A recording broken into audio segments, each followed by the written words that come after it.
Welcome to the Smoking Word.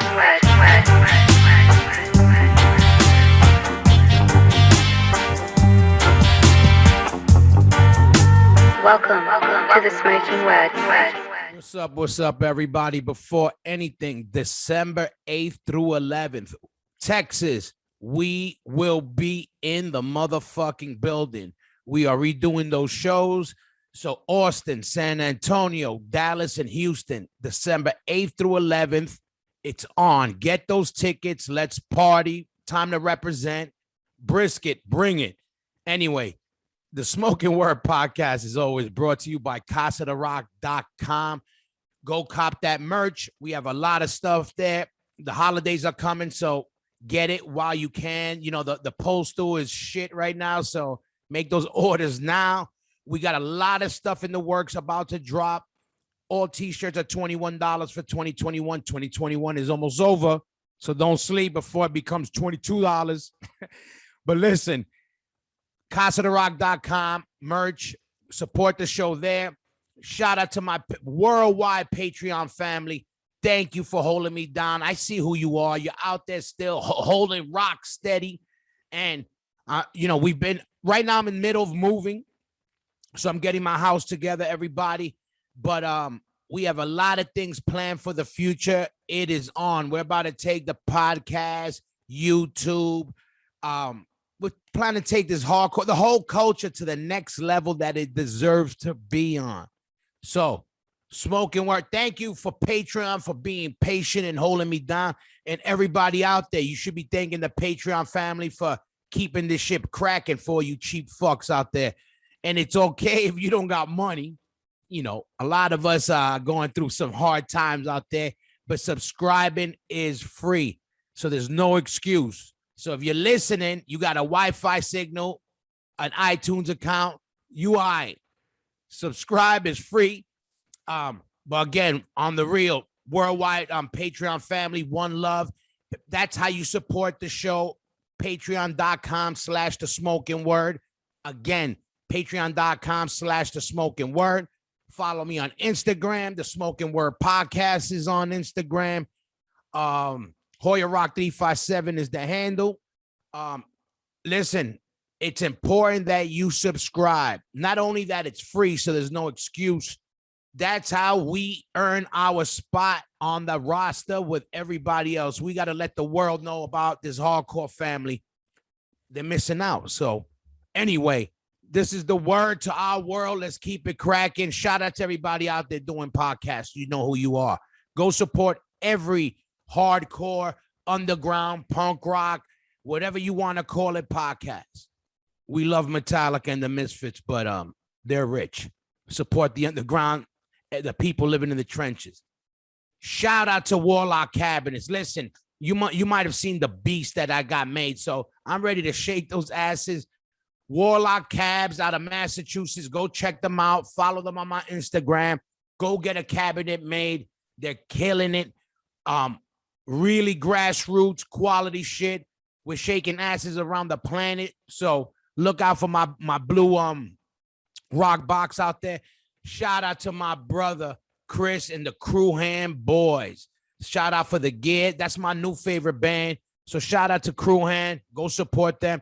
Shout out to one of my favorite Wiegans, my favorite hairline in hardcore. Yo, Toby and H2O. Shout out to Crossroads, my favorite.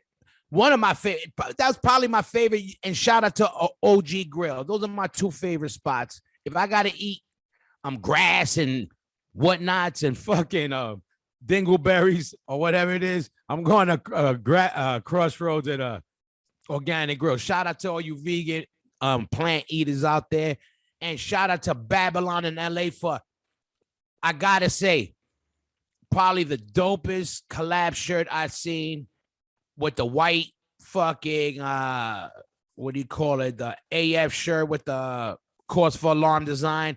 Probably the best collab I've seen yet. Shout out to them, yo. And I want to say, I want to send a big shout out to my big brother Roger out there. Listen, we love you, Roger. We do this shit because of you, Roger. So I'm going to see you soon, and we got to talk that shit. Leader of the gang. Anyway, and today I gotta say, you guys are gonna get something a little special. You know how I like doing it. I like keeping shit fresh and sexy. So there's a lot of history gonna go on in this podcast. You're gonna get put on. So let's just say it. This is called the Schickhaus episode, and you'll know why after.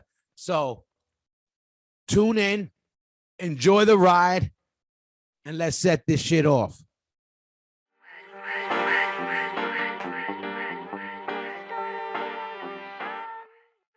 Got everybody.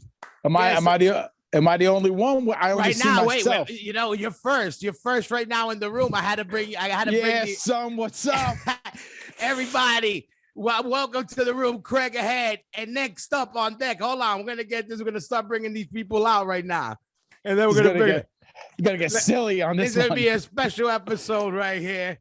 And you know who we got. Let's bring up next up. Who's number 2 before we get into. Yo, I had to do this. I know. It's a good idea. Hold on one second. We got my bro Devil in the motherfucking building. Oh yeah, the boost. What's up? Hold on. I hear you. You hear me, Devil? Sheriff of the alleyway. Hold on. Let's try to get the vocals on Devil's side. Devil. You hold on. It's connecting audio.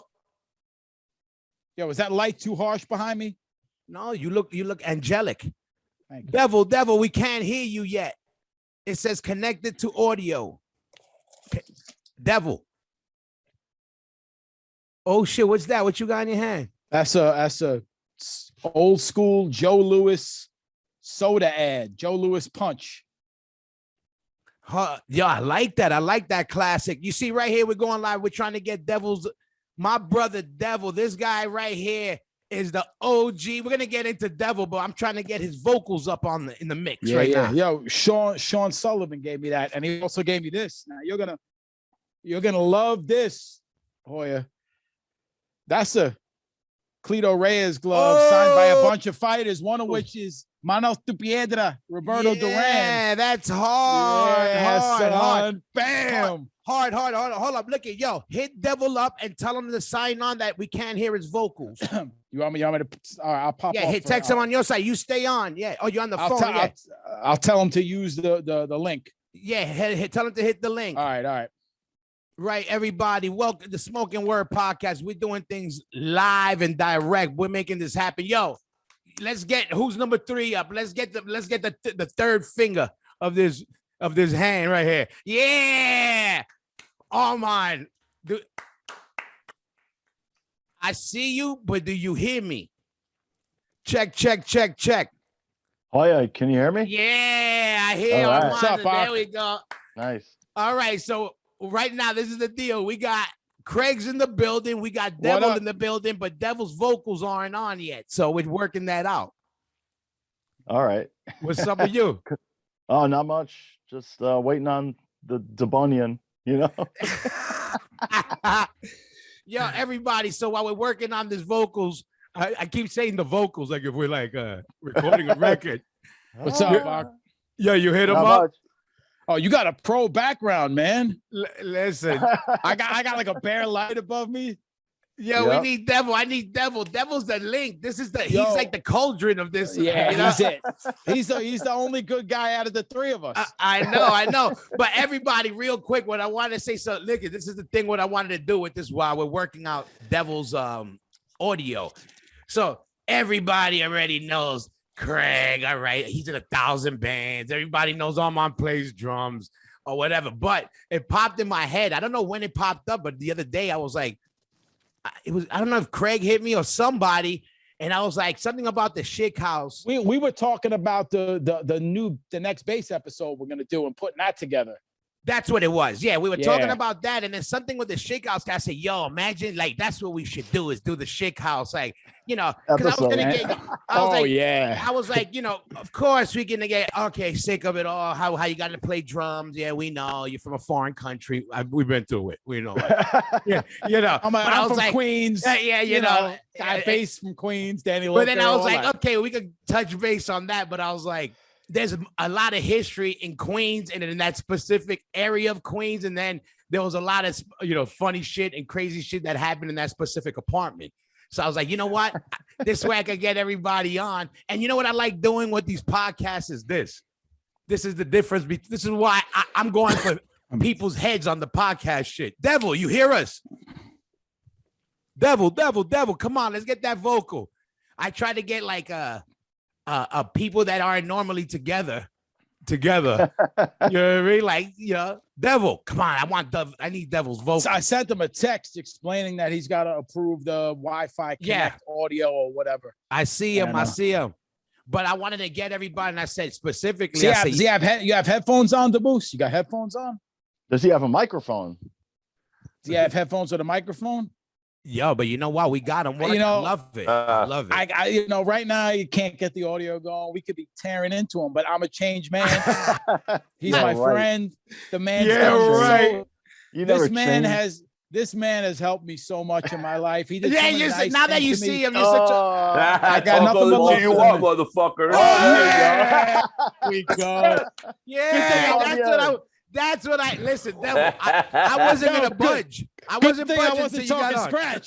Yo, good thing I wasn't talking scratch. I'd be in trouble, man. Listen, dude, I bet you weren't talking shit about me, motherfucker. Devil, you know how the God? I know you don't believe in God. Trust me, we all know that. But this is why I do. Right as he was about to chop your head off, boom. I didn't do it. I didn't do it, pal. Yeah. Hey, how many times in Schickhaus did I come short of the rent because there wasn't work and he covered the rent for me till I paid him back? Of course, you're a deadbeat. That's a deadbeat. Deadbeat. Worst roommate ever. I got the money. Deadbeat. I pay my debts always. Horrible roommate. As much terrible things as I did back then, I always paid my debts. To boost, confirm that. Always paid my debts. Yeah, well, maybe if you guys answered the fucking phone, you would have had some work, you fucking bum. I know, like, what's that? There we go. What's that? How come I'm seeing one guy, then the other guy, and then the other guy? You can't put all three of us up?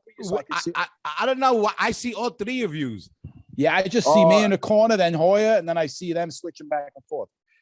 Boom! I see you all over this spot. Right now, we look like the Brady Bunch. Like a big angelic head.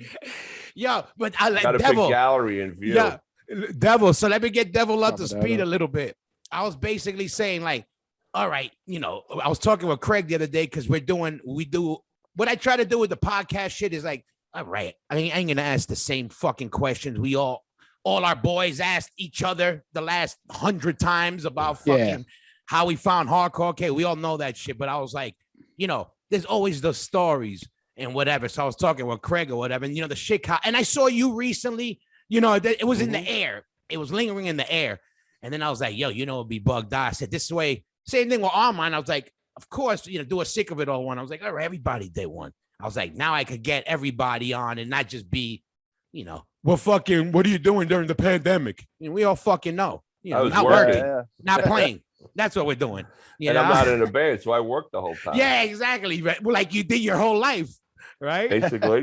Nothing has changed. We still don't got real jobs, and Devil got a real job. What the fuck?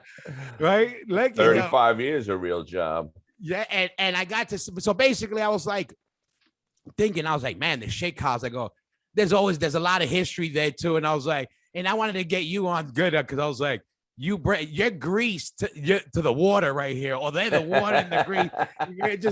You got to break it up a little bit, Roger that. Break it up. Yeah, now there's always his side, and then the truth. Is that how it works?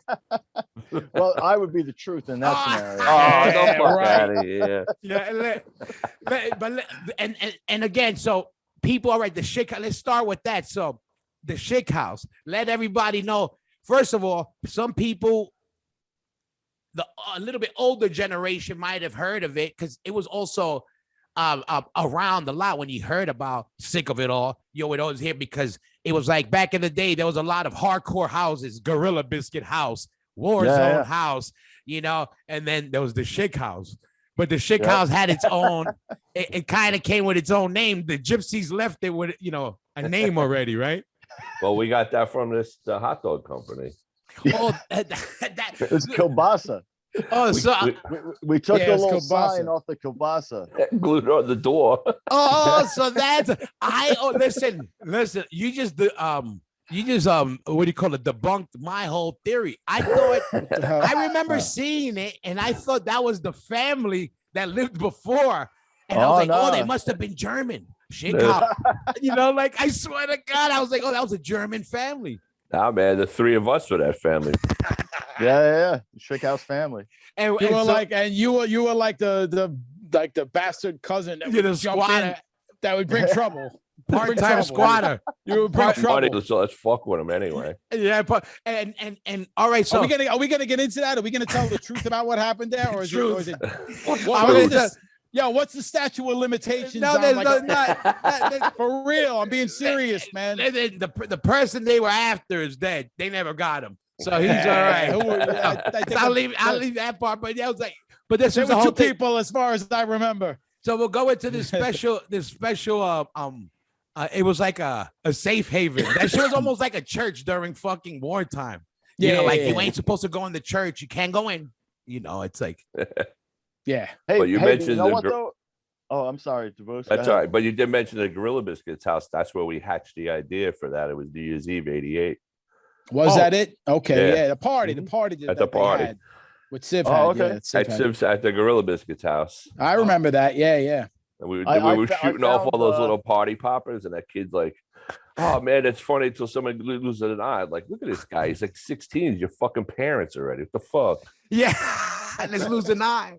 It's like, oh, sorry. And he's like some photographer now. Yeah. So that's where the Schickhaus thing came about. It was at a party. You guys Gorilla Biscuits asked me party? if I would move if you guys are talking about getting a place, and you asked right. me because you knew I had Yeah, 'cause, money. That's why. And then I went on the Penny Saver and I found Any the apartment listing. Penny And, saver. First for everybody, yeah. let people know what the fuck a penny saver is. Penny Saver is like an old school New York paper kind of rag that would Like a have free all kinds paper. a free paper that would have all kinds of used shit in it. You buy a car out of the Penny Saver, you get an apartment out of the Penny Saver, you get a job out of the Penny Saver, and Like a Craigslist. dude would ride by on a bicycle and like throw it at your door. Like My you sister didn't, had a even, penny. you didn't even ask for it. They just threw it at you. Yeah, my sister had a route for that. A Wow. penny saver. You know what? I don't remember the penny saver. You No? do. It was that thing that would hit your door and you'd look and there'd be nobody there. And it'd be Sunday like morning. some they'd go little out. piece. I only had had Jehovah Witness people hitting my door. you know the penny saver. You know You the know. penny saver. And, You just on didn't my, know. you found the apartment? yeah, I found I gave this guy a call. It sounded like a good spot, and It was Joe, I hadn't right? lived Oh, in Jackson Heights yet. I don't remember the guy's name. All Joe. I know is Joe, the- remember Joe from the gas station owned the joint? was it Joe? Maybe I don't. Yeah, the he's My funny so- you thing- and you guys the grandfather. funny thing about Joe is that he could not. He was so like flabbergasted by my name, Armand Magedy. It's like something that he What did he couldn't call even you? What did he fathom. call Murphy. you? Murphy. I turned into Murphy. Murphy. He was old, so he couldn't get up the stairs. He'd yell down from the bottom, Murphy, Tiger. Yeah, He called him. we were 3 floors up. You down at the bottom yelling, Murphy, Murphy. And he And called it and was his Turner, take and on he, Magedy. yeah, he didn't know my name. He just was like, I was just the like the other guy one. that- I was the other one. Yeah. Yeah, the other. But you guys needed John because Devil had the job. That's why you're Yeah, like, he was the he's real safe. guy. Oh He yeah, was the- yeah. He That's was You the what- guys guy. worked periodically. We worked. we were doing were furniture furniture movers. movers. Moving. Yeah, I remember you guys Moving were furniture. moving. And The for new everyone, movers. and for everybody also a little history on Devil. Devil used to fucking you had the car back in the day. You were the car Yeah. dude, right? Mhm. Oh, There's that's always true. one. There's always one, and Yeah. you were That's how that guy. And I was That's that how. guy. That's how I, when I first met Devil, it was in, I guess, the early 80s, kind of like, whatever. So he New had a City car. Mayhem show. That's right. He had a car, and we were all from the same neighborhood. So we both knew Timmy Chunks and the dudes in Terminal Confusion. So I was like, one day we were hanging out, and I was like, Devil, can you give me a ride somewhere? And he's like, yeah. So I took him to the Bland Projects in Flushing. Oh, Yeah. So I took him to the Bland Projects in Flushing to buy weed. They had like little like nickel bags of dirt weed. So like I'm like, listen, just listen to me. Pull up here, and when all these dudes come to the car, when I say go, you go right away. So the dudes come up to the car, and they all show you the nickel bags, and they throw them at you. They throw them in your lap because they all want to get the sale.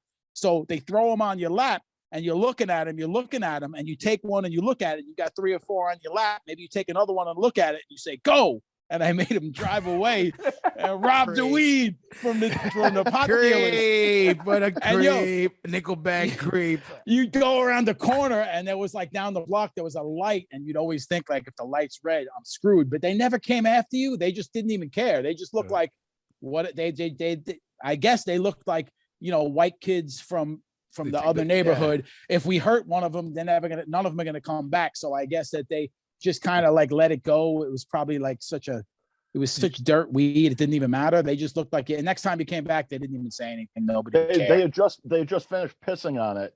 Yeah. They didn't, straight up. They didn't care. They didn't chase the car. They didn't say anything. They just let you do it. It was weird.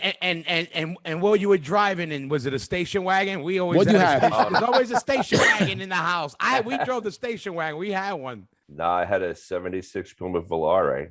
Yo, you were scared though, Devil. The first time I did that, you were like, yo, what are you doing? I was like, no, it's all right. Don't worry. The best part of that story, like 3 weeks later, Craig was in Utah Today.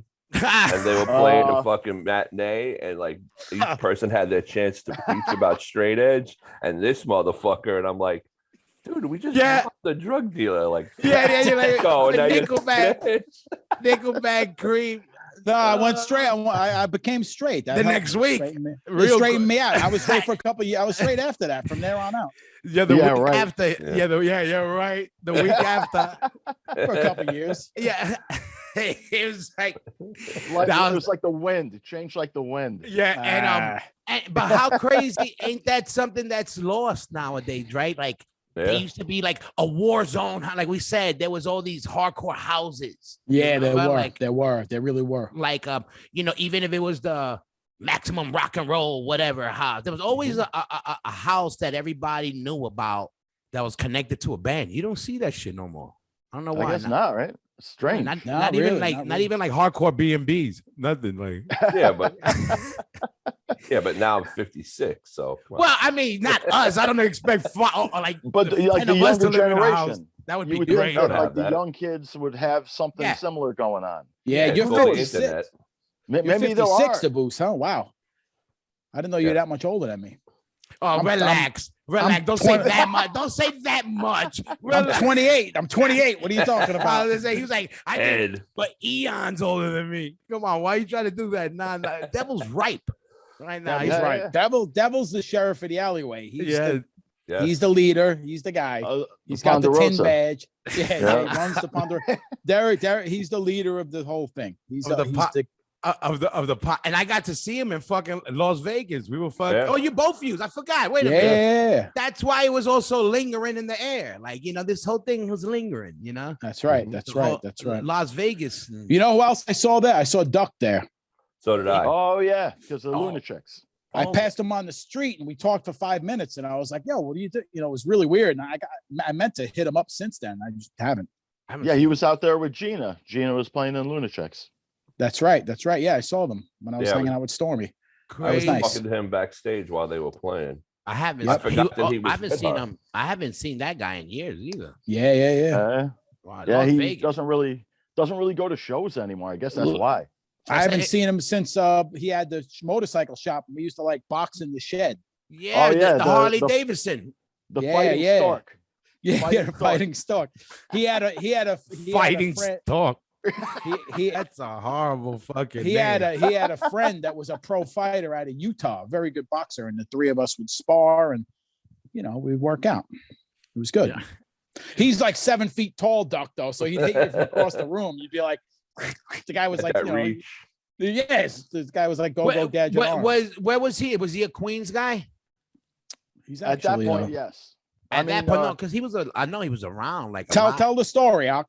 Well, I moved up to Tarrytown back in 1983 from Queens, and Duck was one of the first people that became my friend in my new high school.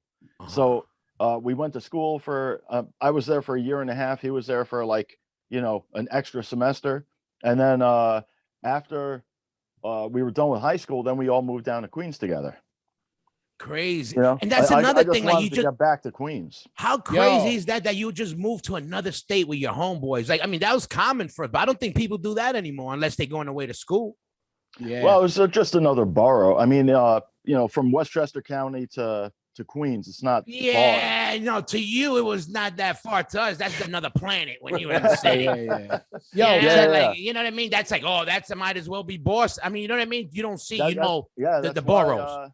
That's why, when I moved up here, I was always coming back down to Queens to hang out with the Kohlers, to hang out with these guys, hang out with Craig and DeBoots, and like whoever was, part of the hardcore scene at that time coming out of Queens, I was hanging around with. And so I was down in Queens so much that felt like home. And I always wanted to head back there. Now, fellas, regarding, I know this is about Schickhaus, which was a later apartment, like an 89 apartment.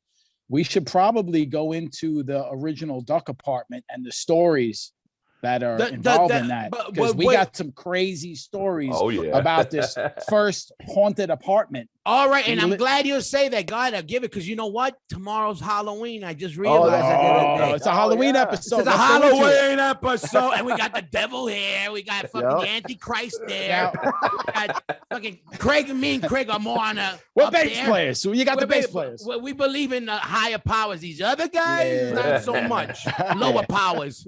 Yo, so just for a little background, like whether you believe in haunting or whatever, there was a haunted apartment that was, what year was that? Let Armand tell it, because he actually lived there. I would just go over and hang out. I didn't. I got stories. I was always just hanging around. I got stories too.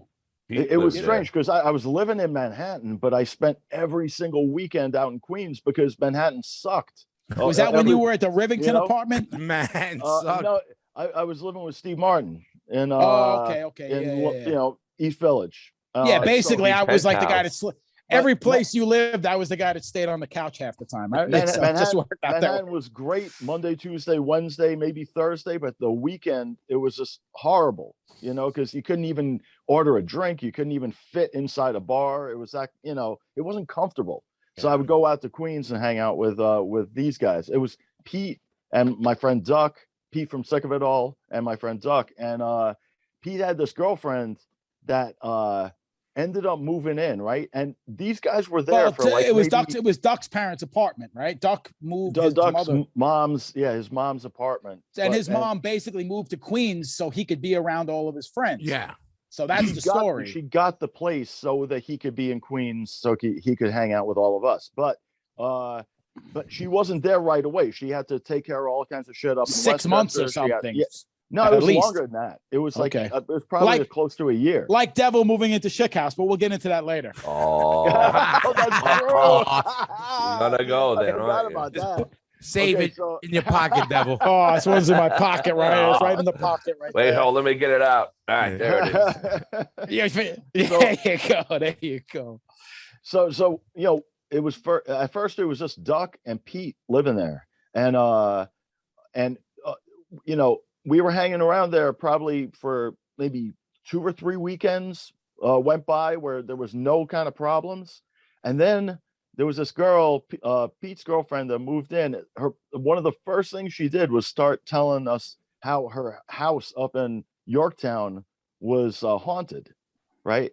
And she also told us that she did Wiccan stuff, projection, and that kind of stuff, where she was, could go into different dimensions and communicate with ghosts and all this shit. Me too. So you're kind of calling BS on that, but the story changes quick. But this is the thing. Like, it was that very night after these kind of stories were told, and that she was there, that all of a sudden, like, Craig was there too, where me and Craig were sleeping in the living room, and Craig woke up to this. I didn't wake up; I was out. But you were sleeping in the living room that time. Also? I was like in somewhere else, like in the. Let me tell it. I go to sleep on the floor in the living room, right? So I guess he's sleeping on the floor too. We're laying on the floor. All of a sudden I hear bang, bang, bang, bang, bang. Crazy loud noise from the kitchen. Like the cabinets are all slamming, right? I pop up because it's super loud. As soon as I pop up, it stops. I go in the kitchen and all the cabinets are half open and open. And, when I went to bed, everything was closed. So the cabinet doors slammed on their own and were all half open and crazy when I woke up. Like it was scary is what it was. I got up, I went in the kitchen. I was like, what the hell? And I went to the bathroom and went back to sleep and was laying there with one eye open, like freaked out. It was some poltergeist shit. That's what it was. Yeah, it was some, like violent poltergeist. But I'll give you one with Armand. Armand's my motherfucking proof. Remember at the fucking rave with the chair? Oh yeah. Oh, check this out. That's Milwaukee. He's my fucking The rave's witness. haunted. Check this out. To be haunted. Devil, check this out. This is recent years. This ain't we were high back in the day. The story changed. Fucking, you were living out there at the time, right? Yeah. So he can't. So there's this old club there, the Rave. I never heard this one. Right. So you hear these stories. Oh, it was a Nazi spot. It's haunted. There's a chair there. Every fucking story you heard in the world. The swimming pool. It's all about the swimming pool, right? Yeah. There's every band has a story. This guy ran through naked, and then the next day his uncle died or whatever. So anyway, Armand comes and they said the way it was set up at the time because Prince had played there a couple weeks before, I guess. So they had the whole backstage of the big room. We were playing the bar, and the big room was next door. And in the backstage, they made it it looked like a Egyptian, with the drapes, like a fucking, what do you call those? Like a oasis. Yeah, like a harem. Yeah, like a harem. Yeah, like couches. It was dope. But the place is already in a club that's in the back and already dark to get to it and whatever. So it's me, Freddie, Armand. Your wife was there, right? Yeah. Yeah, she was there. It was like just us. And we're talking and whatever. And I think we were talking about this shit. Yeah, even. We were. Yep. Right. I remember Riggs had a couple of stories too. Yeah. And listen, Devil, we're standing there and we're talking. And as we're talking here, we hear, that when you push a chair, but you don't lift it, you just kind of let it scrape on the floor, like on the wood, you just kind of push the chair. And we go, did you hear that? Look, I got goose pimples right now. And we're like, did you see that? And you hear, and we go, yeah, you heard it again? We all looked at each other and we laughed, and then we kind of ignored it. Yeah. I mean, what can you do at that point? Yo, Devil, it fucking, we all watched, we heard it. It's fucking the creepiest shit. And that was like all of us looking at it. And then I was like, to this day, I was like, yo, that shit was kind of weird. Like, did the chair move? Did you see the chair move? I don't remember it moved, but we know it moved and where it came, because even Freddie goes, okay, it just moved. And we were like, yeah, you saw it. And we like I want to say I did, but I don't know if it was there. But we all know it happened. It, so whatever. We all know it happened. It wasn't like one of us said, no, it wasn't that. It was this. We were all like, oh shit, and we kind of laughed. Kind of like talked, and then we kind of forgot about Devil. It was fucking creep. It was really creepy. I'm telling you. That place is famous about it. Like all the people that work there, they say between closing and when they actually get out of the place, they just have to ignore so much shit just to keep their fucking sanity. They talk about that swimming pool. Yeah, there was a swimming pool down there. Supposedly people died. There's like a chair arrangement around the swimming pool that if you go in there and you fuck around with the chairs, it has to be just so, and if you mess it up, then bad things happen. Look I'll give you a good one that bugs me the fuck out to this That's day. Right near where Jeffrey Dahmer lived. Across the street. Right across the street. Yeah. I'll give you a crazy one, and I tell you this because this has bugged me out. And Beto, who used to play with us, I know. He's he's my proof.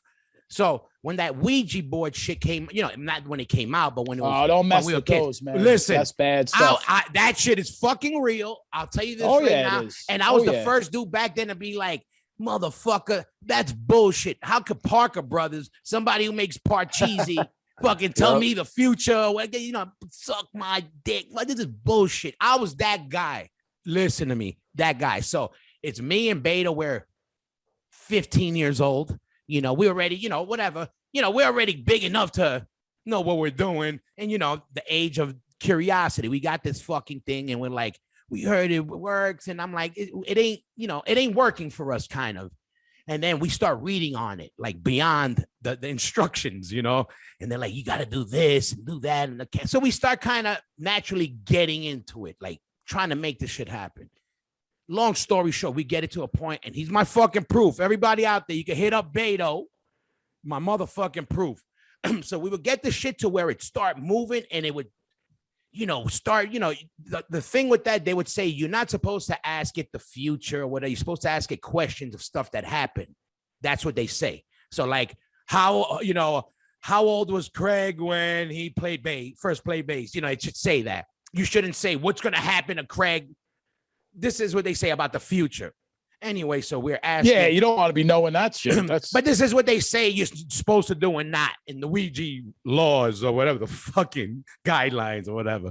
anyway, we're doing it, and we got this shit flying, right? It's going fast. Listen, you're supposed to give it a little push, but you know, you let it go. So I know for a fact, because I would start asking the shit that only I knew, and I knew, okay, I ain't gonna spell it out. So I'll know if it's fucking working or not.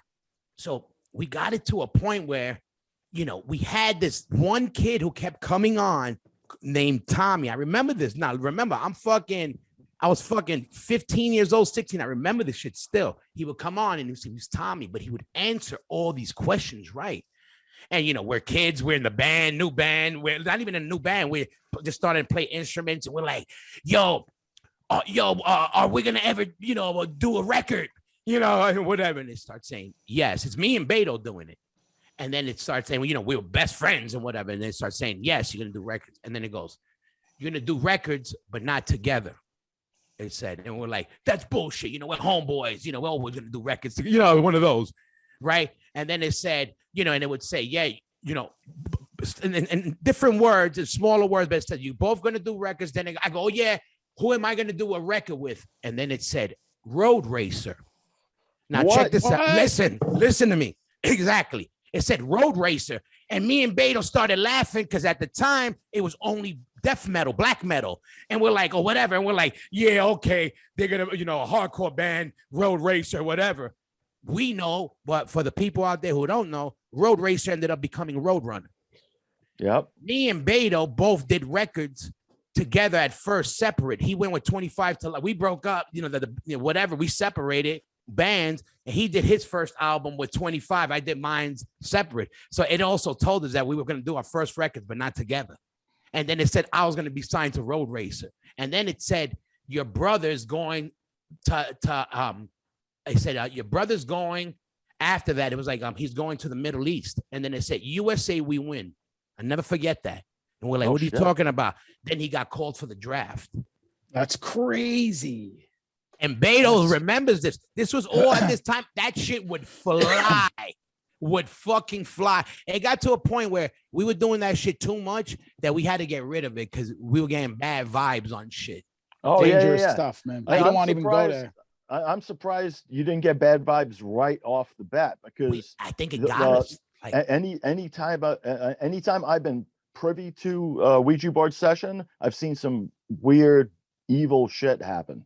I never went near that. I always just had a feeling that was something I don't need to be involved in. I said, how could something that makes I felt that bad. Somebody who makes fucking what do you call that shit? Monopoly? Yeah, or whatever fucking guy. I was like, how the fuck, you know, I'm saying everything. How could that be it? You know why? Because the world is run by Satanists and they want the kids to dabble. Well, partly, yeah. besides the devil there, our devil there, that's the only devil I like there because he's a nicer devil. That's an angel, really, in disguise. Oh, exactly. Well, the devil was a fallen angel. Where is he? How come I don't see him? I'm not hearing him or seeing him. Is he? You don't see that? He's right there. Craig, swipe on your screen. You could see him. Yeah, devil. How do I swipe? Yeah, with your finger. Yeah. Which way? Try either way. Try either way. So look at devil. Look at the devil. The devil was a fallen angel, but he landed in the Schickhaus. There we go. Yo, so I see I don't see Armand now. I see the picture of the three of us. But how do I get Armand too? Oh, yeah. You can't. You can't. You just can't. Now. You're not cool enough. I can't get all five. And I fucking can't see Debus. Okay. So you missed one. Okay. Yeah. At least I see everybody. At least it's Armand that get cut out. And then, all right, now we go. All right, it was the fucking. We got the fucking homeboy's house. You guys are used to hang. You have a house. There's always a hangout house somewhere. Yeah, tell some more stories about that house. Tell like the DOS and stuff like that. Because there's always a lot of, again, the hardcore houses got a lot of history. That's where bands are made. That's where fucking people hook up and then, take it from there. But Hoya, you're talking about Schickhaus, right? Not the Pete and Duck's place. Yeah, no, the Schickhaus, but I know it started from that house, and then you guys ended up at that house. Tell a couple more. Let me tell a story about the Duck house. I heard this from Pete. So one day, Pete and Duck were at that house, right? So they decided to go out. It was like nighttime. They were going to go out, get something to eat or whatever they were going to do. So they leave the house. They shut the lights off. They go down to Duck's car. Remember, Duck used to have that nice hot rod car or whatever? Yep. So it was parked across the street. So they walk downstairs, right? And one of them turns to the other and says, "Hey, you left the kitchen light on?" And like Duck or whatever goes, "No, I turned it off. You saw me turn it off, right?" Lights on. All of a sudden, a woman in like a big white wedding dress, but you can't really see her features, walks up to the window, stands in the window, and they're like, "Oh my God, look at that. What the hell is that?" And then all of a sudden, boom, it's dark. The light's out. You don't see it anymore. So that's one story from that apartment. It all started. It started really kind of simple. First, it was the cabinets with Craig. Craig was the only guy that experienced that. That was the first thing? But yeah, and then with Pete, shit started happening right away. It was like they would leave for work with all the windows open because they didn't have AC. They would come home, all the windows would be closed and locked. And then Pete would be like getting ready to take a shower or something like that. He'd have all his clothes in there, like turn the water on. The bathroom door would, the knob would turn and the door would fly open. And Pete would just be like, where was this house at? In Queens? In Whitestone. Whitestone. Right across the street from that little park. What was that park it was next to? Like right by the old steak loft, kind of near toward the Whitestone Bridge. Near the what it is? Cross Island. It's actually Bayside. You know what? Queens got a lot of creeping because I know they said like Astoria in general. They said that was like all a cemetery back in the day. I heard. Oh yeah. Like this was like a block off the golf course there, the side of the golf course toward Francis Lewis. There's a fort over there. What's the name of that fort? Fort Totten. That's a little further away, but yeah, Fort Totten. Oh, okay. I know right near the golf course.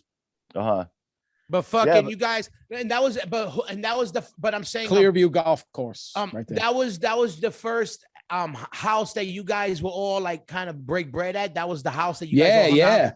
Das would say he would sleep in a room on a bed and he'd see like a little red light in the closet, like going around. That was Pete.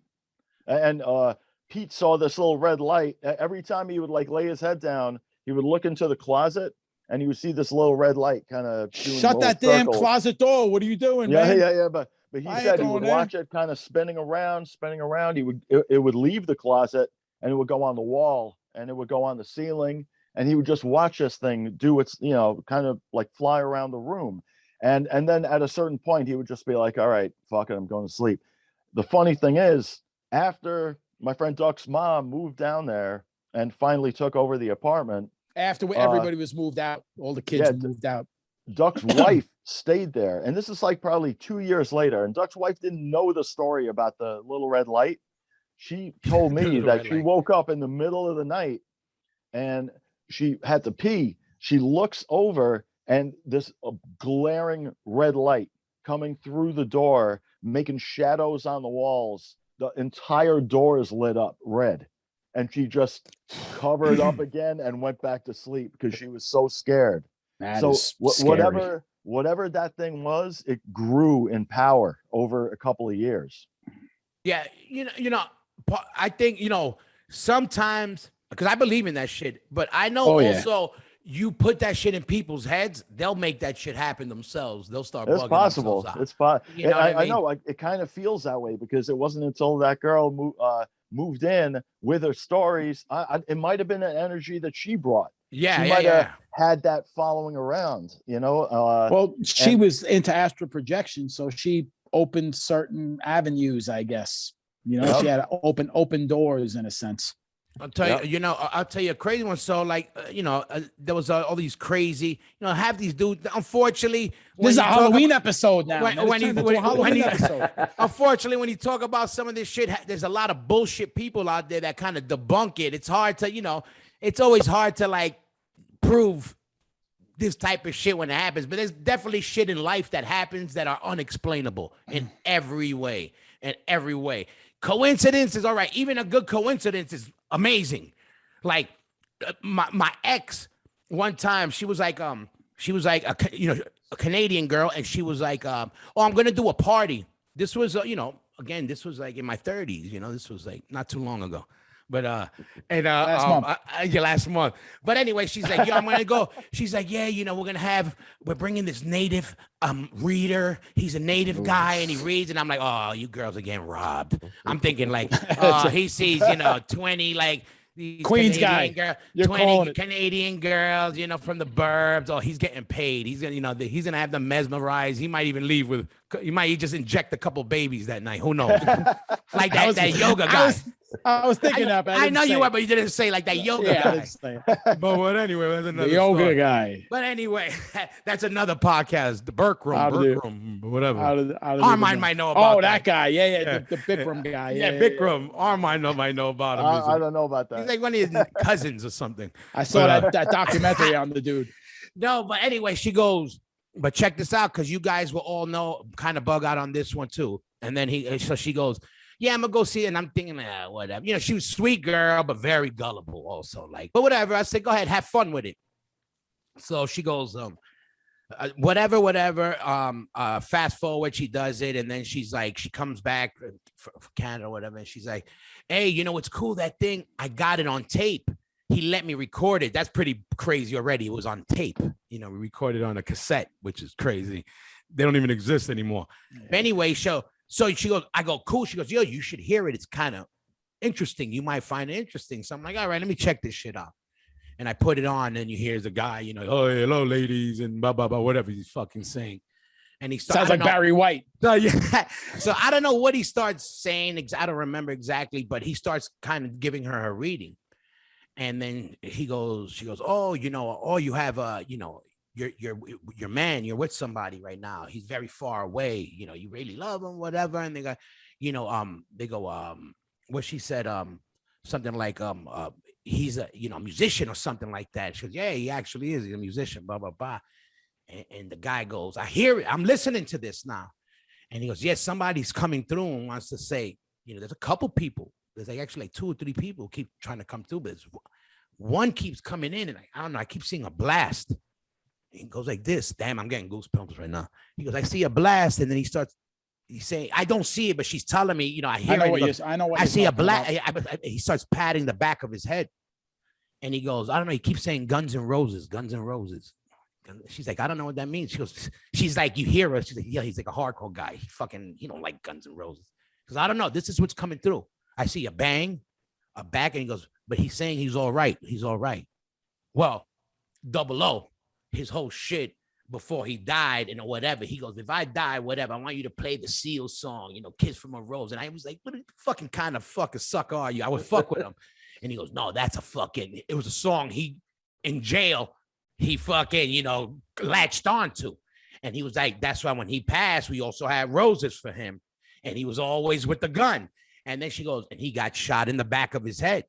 And she kept saying, yo, I keep seeing Guns N' Roses coming, but and he's loud. She kept saying, man, he's very fucking. Goes, he'd be loud for sure. Yeah, and I was like, that's him. That's him. And she never met him. She didn't know like that, these little stories. And you hear him go, and then she goes, message. Yeah. And then she goes, yeah, there's another one. And I took it as too hip. Because I forgot how it was that I was still caught up on the other shit. And then then the guy goes again. He's like, man, again, Guns N' Roses, Guns N' Roses. He's not like letting up. Like, he's like, not in the back. And I was like, man, that's Double O. And I remember I took the tape. I said, yo, rip it up. I told her, yeah, get rid of it. I think we should get rid of it. I didn't want it. I wasn't spooked out in a bad way, but I was like, you got the message. Yeah, I got the message. Crazy. That's weird. So this guy's like a medium. Right? Yeah, a medium. Yeah, a medium. Channeling channeling people that aren't with us anymore. Yeah, he's great. He's locking into another frequency. So it's just frequencies. Which bugged me. The minute I go against that shit is the minute you're like, yeah, you could rent me for a party. I'm like, all right. I know what you mean. I know what you mean. You know, unfortunately, like, you know, that kind of, you know, brings down stuff for me. Like, you know, unfortunately, you could do that, but like every real situation or stories I've heard from people that I'd like to believe, when they met people like that, they always said it was like on a donation or on something they were given. Never like, oh, I went to a storefront, went in, and this lady told me. You go to 50, 49 of them are going to be BS. You're going to get that one. That's kind of AJ has a story like that. He met an Indian man that was, you know, from birth, like celibate. Swamiji. He was like, bless his soul. He was like a legitimate, you know, Indian Vedic, like Swami that from the line of thousands of years ago was part of that lineage. And he was just some random dude in Jackson Heights, you know. He could have walked into somebody that was bogus, but he happened to walk into this man. So they're out there, you know. And with that shit, let me ask the three of you, and I'll ask Devil this, because this is why I want to ask Devil this, because I know Devil's a non-believer of everything. But you can't deny that there's shit that happens that are unexplainable. Now, all right, even so much, all right, you may not do you believe in like a type of black magic or evil eye or giving, you know, bad juju? No. At all, you don't believe it? Because I know you don't. I believe there's bad people that got a bad aura and kind of shit like that. If you want to say aura, but as far as supernatural, other side, I know you never went this life. No, no, because I know I'm not all right. Still. Forget after, or say not after this life, but maybe that afterlife is not an afterlife. Maybe it's still in the zone. That's why we get these things, like you said. I don't know, and I ain't trying. I know you're the against everything.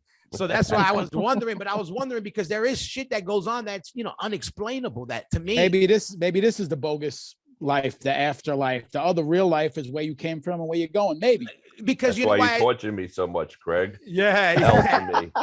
Tortured you because you're my friend. I wanted to you know why I say it because you got the supernatural, but then you got like why I was going into like black magic and whatever kind of magic you talking, because obviously, you know, a lot of Latin people are into it. I didn't come up with I came up Catholic. You know, we have our own kind of magic. It's different kind of magic, but it's not like no. But I'm saying I never came up with Santeria or nothing like that. But why I believe it, in the same fucking context, but it was a different religion that helped me. So. Long story, this was again because we were talking about 00. This is when the Schickhaus days, that around those same days. Mm-hmm. So there was a time frame where when I would go out, I would throw up.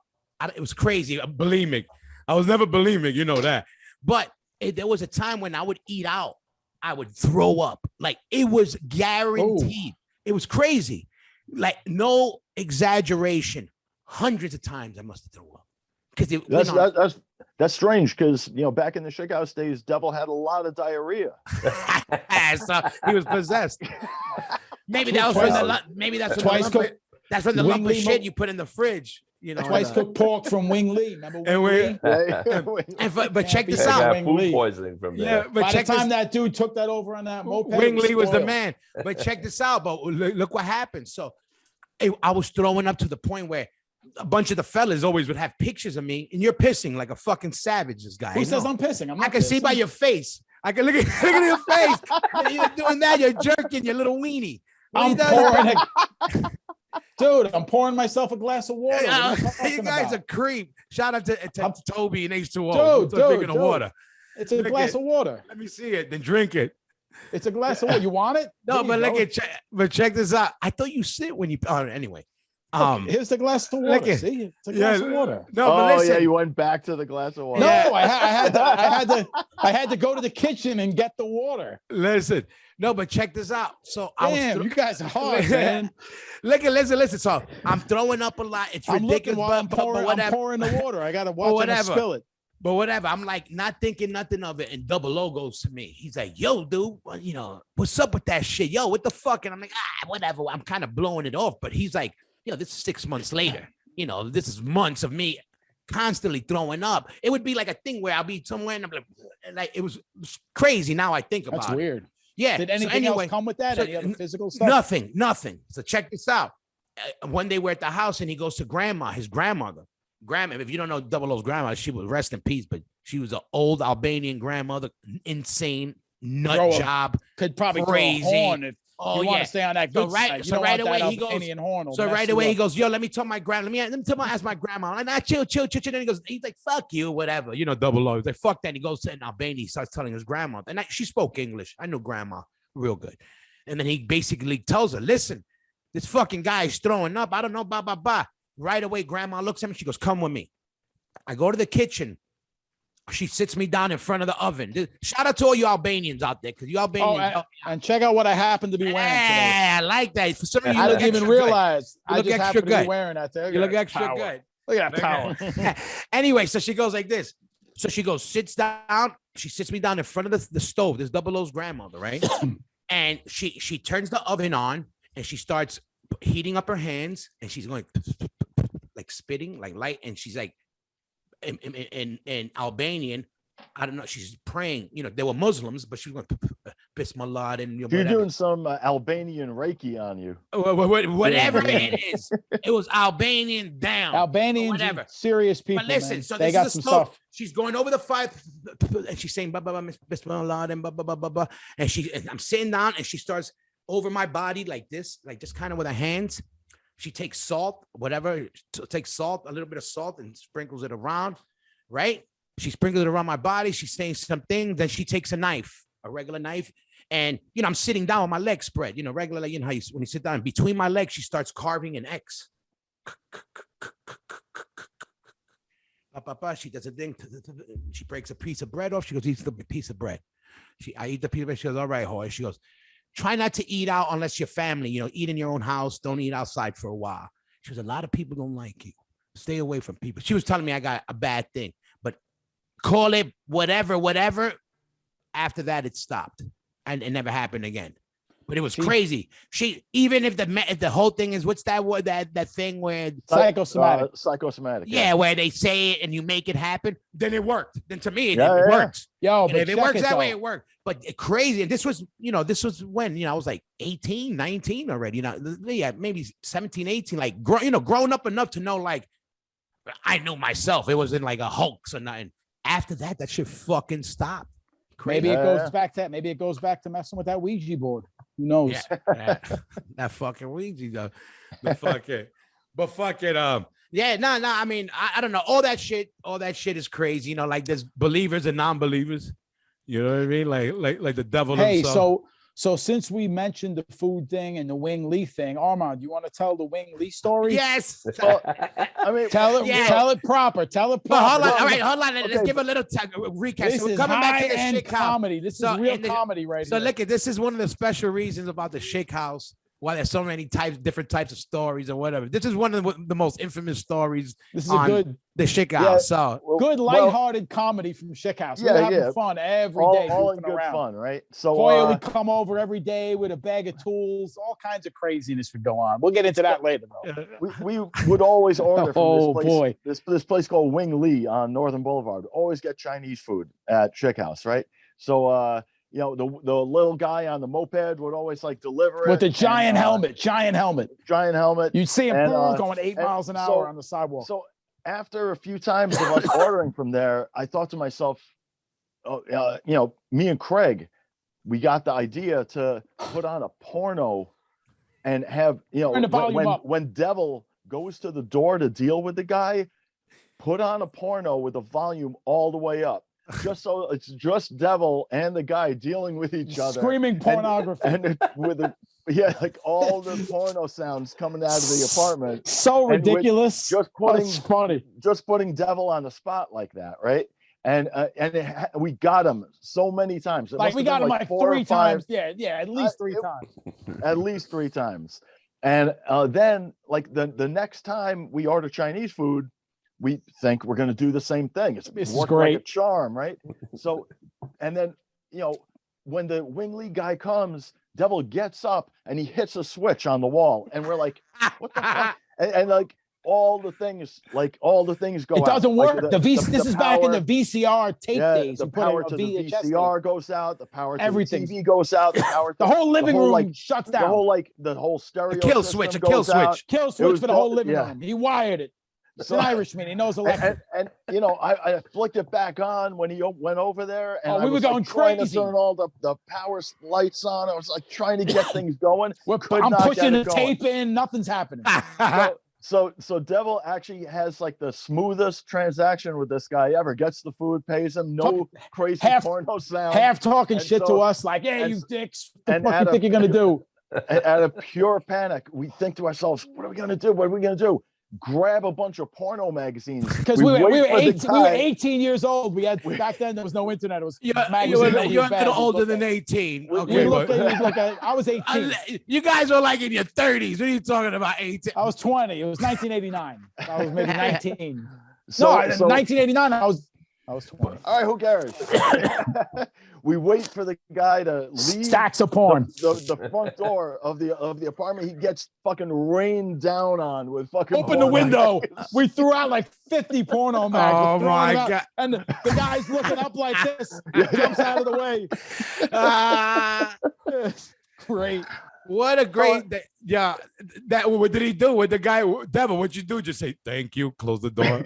No, I was outside in front of the apartment building, and these fucking assholes, my friend, throwing pornography. I was like, he's like on the ground. The guy's just terrified. He just and the Asian guy's like fucking laughing, and he's picked up a book and he looks at him. And then I had to carry everything back upstairs with the food. So didn't that kid that lived below us, Eli, help you out? Eli, shout out to Eli. What's up, Eli? Eli's still around. Shout out to Eli. There was a family below us, and Hoya knew them. The son was Eli, and the daughter, and the mother and father. They were really nice. Armand, Eli was there at the park show. Really? Yeah. Eli was there. Yeah, I saw him afterwards quick, like, oh shit. Yeah, he was actually at the park. That's crazy. Queen style. Queens, yeah. But you know what's funny about Schickhaus too? I think back and it's like we were living there probably for 3 years in total. Yeah, 3 years. I only lived there for about a year and a half, a little more. We seriously, in Jackson Heights in the late 80s, we lived in an apartment and there wasn't a lock on our door. Actually, you know what? There wasn't even a doorknob on our door. There was just an empty hole. That's crazy. It was just a door that just like swung open, and that's how we lived. We lived for like a full year. What are you gonna do? Steal saloon? It was like a saloon. To steal.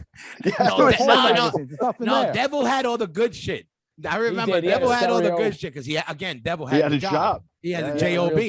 Roger that. Now, who was the first? He used to be a bus. Yeah, he used to be a bus driver. Now he just owns the whole bus company. That's it. First of all, I was a bus operator. Oh, let him know you operate. You don't drive. Let him operate, talk. my friend. Go ahead, Devil. Tell him. School bus drivers, bus operators. There's a difference. I was a bus operator. Listen, shout out to all my bus operators out there.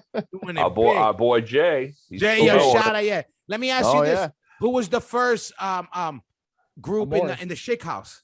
It was us three. It was you three. No. Well, it was us too. It was us too. Hold on. Let's go. Here we go. Here we go. So what happened? Start. All right. So what happened? So how this? There it is. So we moved in. Craig and I moved into this place, and DeBoost told us for a little while. He was like, "Oh yeah, I got to tell my parents," and I still got to tell my parents. And we were like, "Okay, when do you think you're going to move in?" He said, probably next week. And then like another week goes by, and then I don't know. What? How many months goes by? It was Five 1 month. months. How many It was months? 1 It month. was 5 at months, least, easy. It was At probably least 4 3 or 5 months. months. 3 It months. was 10 1 months. month. 10. At Let's go least. 10. Even At 10. But it was a long ass time, and then finally he told his parents, and he actually moved in. It was Yeah. 1 month. It was not 1 month. Listen, DeBoos, all kidding aside, DeBoos is a good man who comes from good parents, and he had a strict upbringing. He's an Irishman. There was a code in that house that you had to operate under, and he was just trying to do the right thing. He was, he's a good man. He didn't all wanna, kidding aside. He didn't want to be a disappointment to his father. That's what He was basically afraid his father was going to slap him around. Yeah, That's what it comes down to.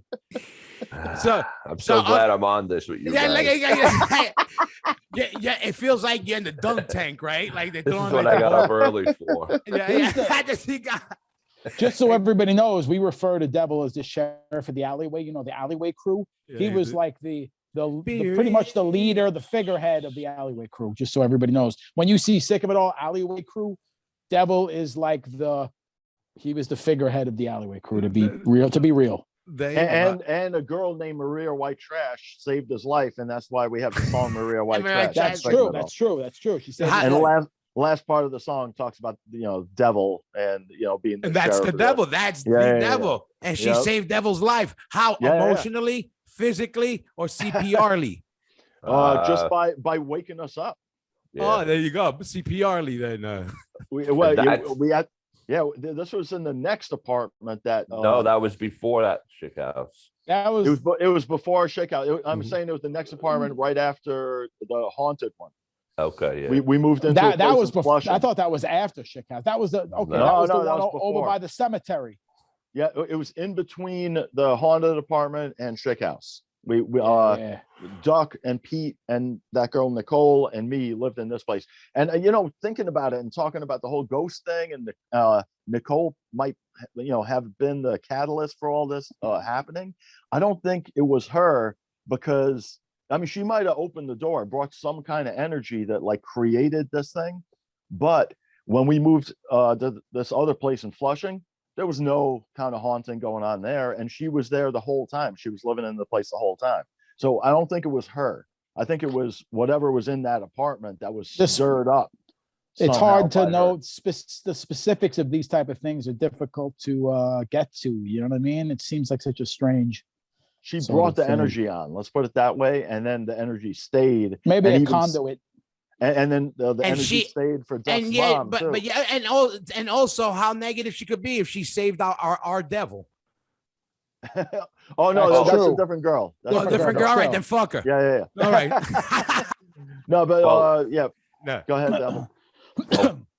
The big reason was one of the first big things that convinced me that I was right. Was that people talk about, I see a light, and I didn't see any of that shit.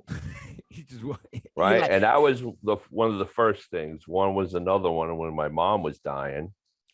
And my mom, she was, she was the perfect, she was a saint, she was my mom. Of course I'm going to think that, but she was perfect. And I always would like kind of agonize, like why she's suffering all this time. Why isn't like God taking care of his, his girl? Yeah. And it was just like, I explained to somebody one day, I said, I didn't feel like God turned his back on her. I realized that she suffered because that's what happens to humans sometimes. Mm-hmm. And there ain't no God. Mm-hmm. And that was my final proof that I have atheist tattooed on the edge of my hand, and I will go to my grave. And if I'm wrong, so be it. I'll see you in heaven. Don't worry. As far as I feel now, you ain't going to heaven. Yeah. Wherever I go. No, yeah, you are. I'm kidding. Wherever I would end up after this life. If I'm wrong, I'm wrong. If I'm right, I ain't gonna know. And I try to spend as much time seeing people that I do know that are still around. And I grieve for the people that we lose and the people that we've lost. But I don't think that there's anything after this. And I still don't. And when my dad was dying, he code blued in the middle of the night. And I spent 12 hours on the next day watching my machines. And finally, a nurse comes to me. He goes, that's not him anymore. I said, what do you mean? He goes, that's just a machine. And I knew my father was like, I don't want to be on a machine. Yeah. And I said to the nurse, I said, I don't believe in anything after this. But in case I'm wrong, I don't want the first conversation with my father when I see him, wherever I end up, be like, well, why didn't you do what I wanted you to do? Yeah. And I did the right thing by him, and I still don't believe. Yeah. So, but that's all right. But you see that one split second, I'll take that split second from you. That's where you show your humanness. You're right. Said, said, and it's I hear you. Right. And then that's exactly. But I like that because exactly, just in case if I do see that nigga, I'm I hear all you. My bases. No, but that's what I mean. That's what I say. That's what not to convince you or anybody, but that's my line to like in general. I go like this. I go, you know what? I take religion and all this.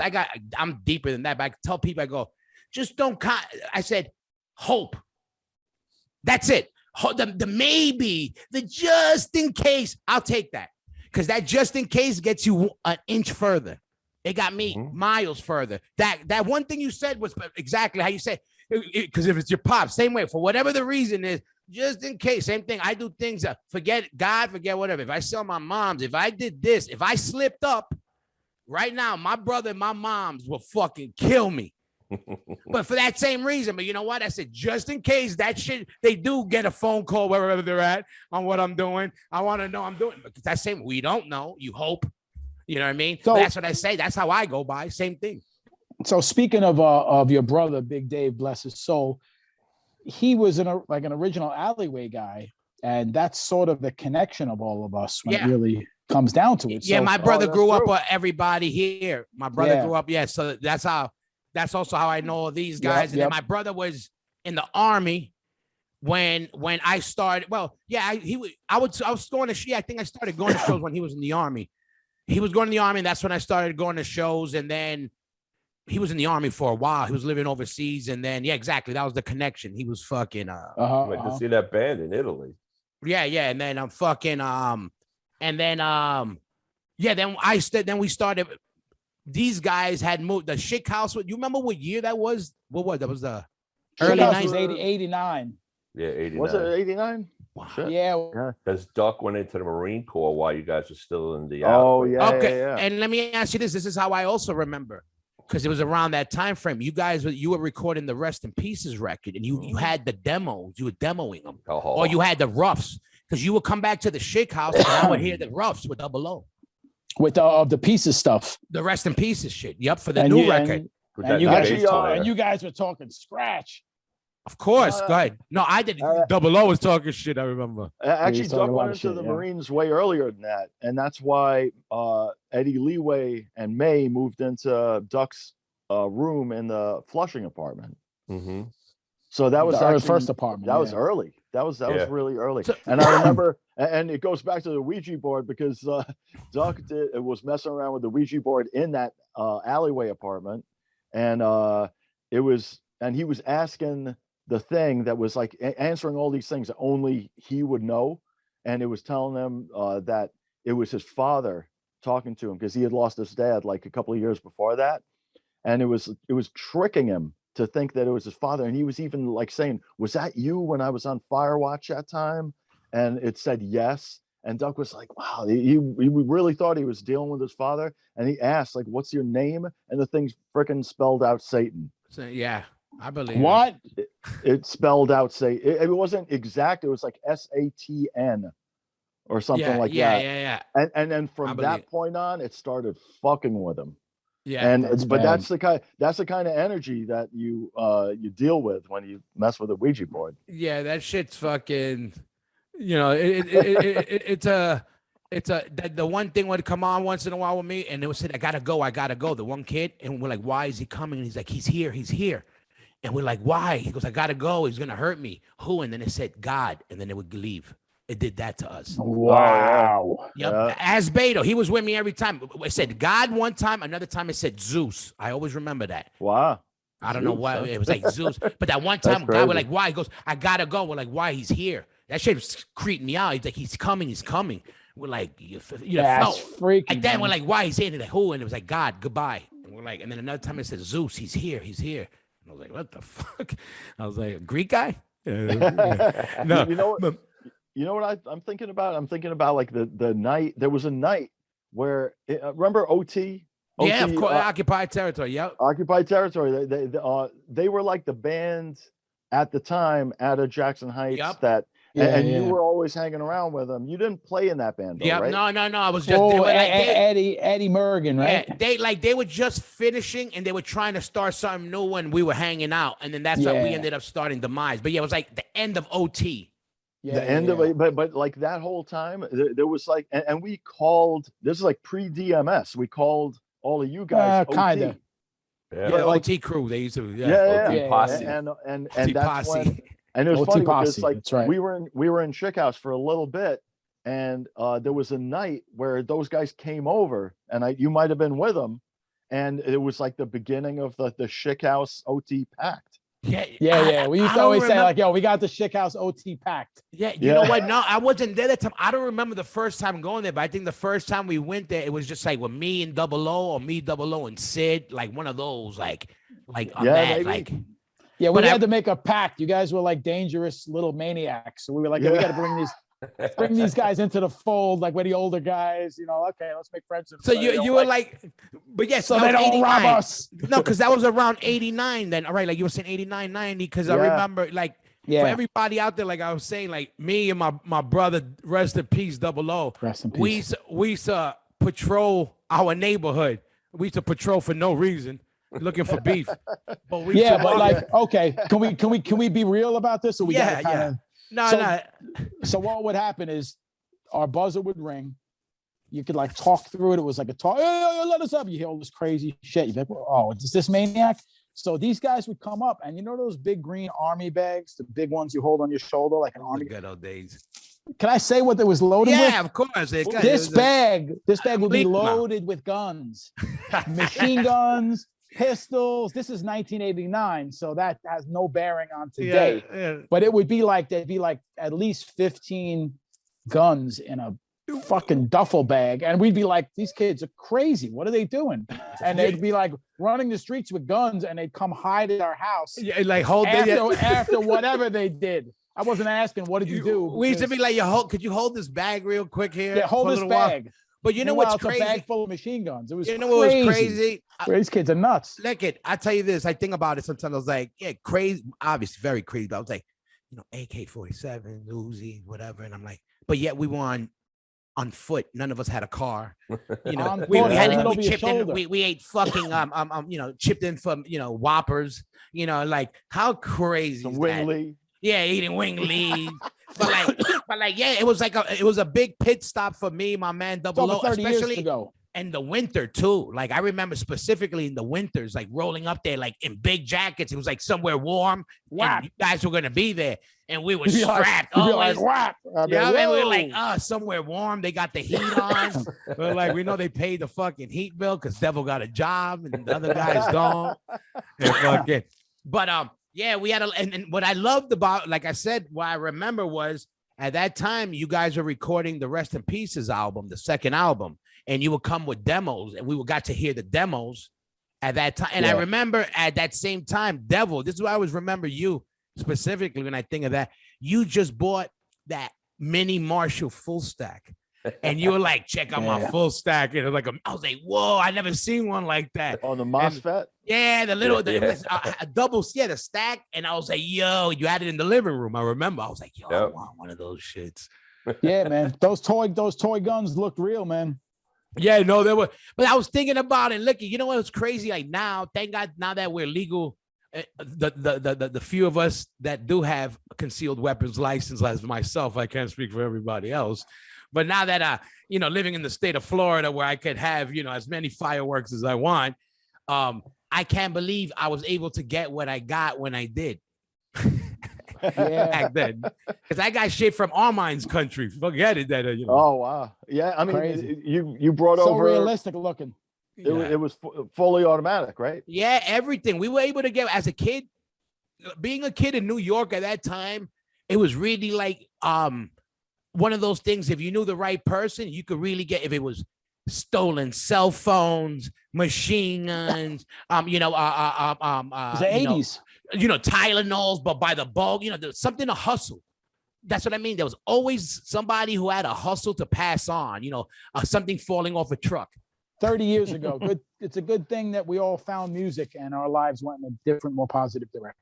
Absolutely. I tell people that all the time. I was like, back then, I was like, even with the dudes that stood in the bands, like, we could have all of us could have broke up since then, Hoya, what happened to Modric? Remember Modric? It's funny you say guy? that. He popped up recently in my world too. Go ahead. Yeah, he's on Instagram. If you see him, he's in Croatia. He's been teaching oh, no way. Thai boxing and he always did Thai boxing and all that, but he's been teaching a lot of guys over there.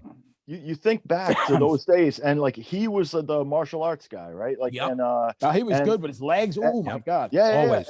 But the thing is, as soon as the Balkan War broke out, he went back to fight for Croatia. Yes, that's hard, a pretty. Hard that's stuff. a pretty, I give Mod this much. He used to talk all that Croatian shit back then. It was easy to say that at home, but when that shit went down, he went out there. He went and fought a war, man, a hard ass war. Yeah, and then if you guys next time, God hoping, devil cover your ears. God hoping, when we're able to play Europe again and all that stuff or whatever. When you guys go to Croatia, he'll be there. The same thing. I didn't get to see him at our show, but some of his people, he's like, he's still out there. He's training guys in boxing and a bunch of shit. So he had a few pro fights in boxing, everything. Wow. So he was in Brooklyn for a while. Yeah. So ever since the Balkan War, when he went back there, he's lived in Croatia. Yes. That's crazy. And that is crazy. He was in some shit. I know he was in some shit, and he popped up at one of the Super Bowls. Yeah, Gavin dealt with him on some martial arts stuff for a minute, and I was like, "Yo, tell him I said what's up." Yeah, a couple years ago, he popped up at one of the Super Bowls. I was like, "Oh shit!" He was like, "Yo, blah blah blah." He came into town for a bit, and I ain't seen him for years either. He hits me up once in a while on the Instagram and shit. Crazy, yeah, fucking nuts. Remember that time we were hanging out on Northern Boulevard, and there was some car that was like doing some shady shit, and they pulled off like really fast. And there was a big bag that they dropped, and we went over there to see what this was, and it looked like a big bag of weed, and we were all like, "Yo!" Like, we were so excited. I don't remember that. And it turned out to be some garbage. I don't know what the fuck. It was probably oregano or something. Yeah, like there was a split second there where we all thought we were going to be rich. Yeah, I was like, yes, no, we're not that lucky. No. We're not that fucking lucky. And and the existence of that fucking house was how long? 3 years? 3 years, 92. I left. Probably. So 92 you left. So okay, yeah. So I moved in with Lou. I left at the end of 90, so I was there a year and a half. And then I left when AF reformed. Oh, all right. Or did I? No, yeah, that's when you left. It was before. That's before. No, it had to be after because wait, the Pieces record was getting done at that time. Were you in AF at that time? Yeah, because we played and Steve Martin was playing guitar, and then Roger moved away, and when Roger came back from being away, we started back up with Matty Henderson. So that's when I left Schickhaus because I started touring again. So yeah, and he moved away for 18 months. So yeah, I was there a year and a half about. Yeah. Also, you were in a year and a half. And so yeah. So, this is like a Schickhaus episode. Maybe we should talk about the Starburst incident. Oh. No. Yes. I want to know about the Starburst. Right. I don't know the Starburst. Can I tell that story? Let me set the table. We had a barbecue. Don't let Greg speak right now. In a park, and I got really drunk. We all got drunk. I got let's go. Drunk. I want it, Devil. Hold on, Devil. Let's go. I'm going to tell the story. Let's go, Devil. The floor is yours. Let me start by saying I'm sorry. I'm about to hit the mute the Craig's screen. Craig, you're about to learn the meaning of sorry. Pal. We're in the park. It's Labor Day. These fucking guys woke me up in the middle of the day. I was working nights. So, because I had a car and I had to drive everybody.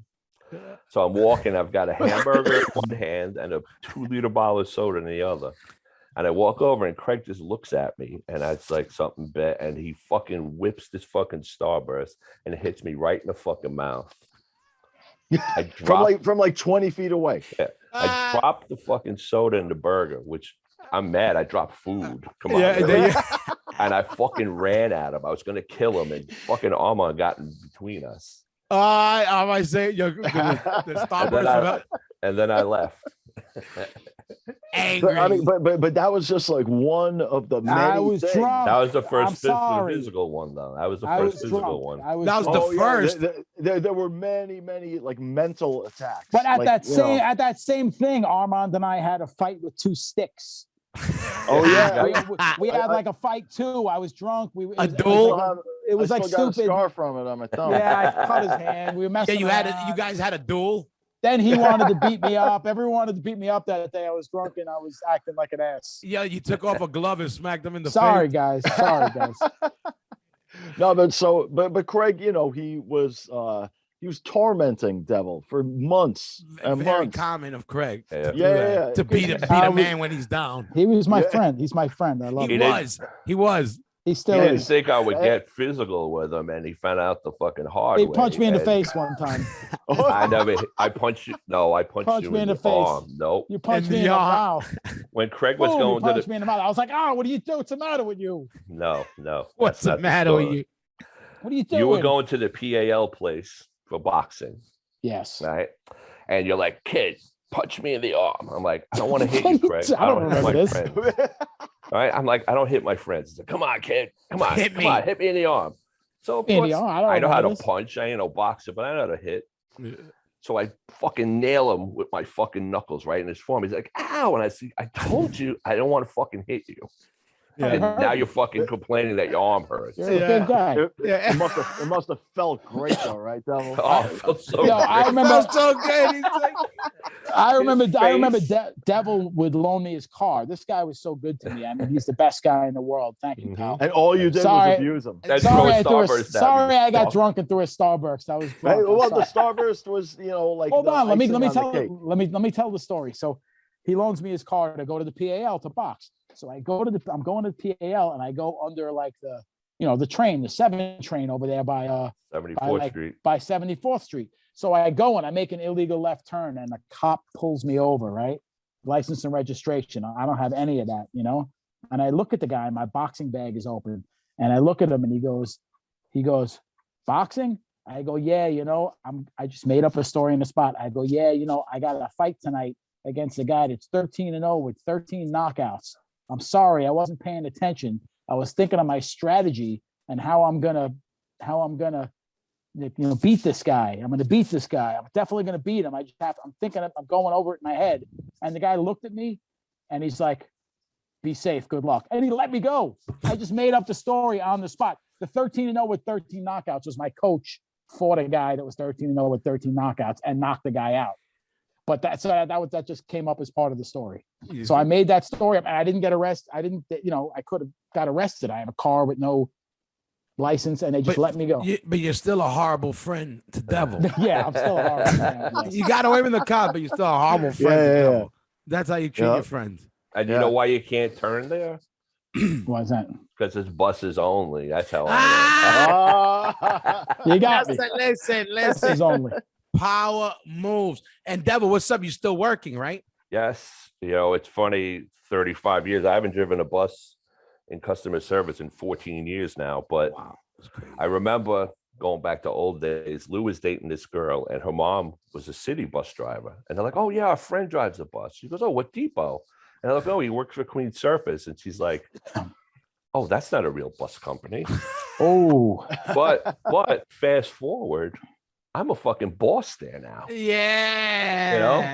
And you know who else is a boss at MTA? Remember Carnivore? Yeah. Louis, the drummer, he was a big boss. Okay, big boss. Yeah. I thought they were garbage, man. I didn't know they were bus operators. Didn't Queen Surface merge with the MTA at some point? Well, well, they took us over. Let's Okay. be honest. But you guys were, bus operators in the city kind of drive the garbage around, kind of. Basically, it talks back to us. Wow. Oh, you Yo, see the shit Hoya, that goes see? in the Lot of good locker people room on of these the bus operators. These motherfuckers Boy, are it's tempting. It's tempting to take a little bite. What are you gonna do? The guy's right there, I tell people that you can't hang a meat in front of a lion and expect You them can't hang meat from a not lion. to eat. Yeah, He's the what's up? lion. Devil's the lion, though. That's the thing. Like, it's dangerous stuff for them. Well, that's the thing. Bus operators now, they're like victims because they can't react. They can't do anything back. It's like people get on they get on the bus and they curse at the guy. It's like, oh, I got to call command center.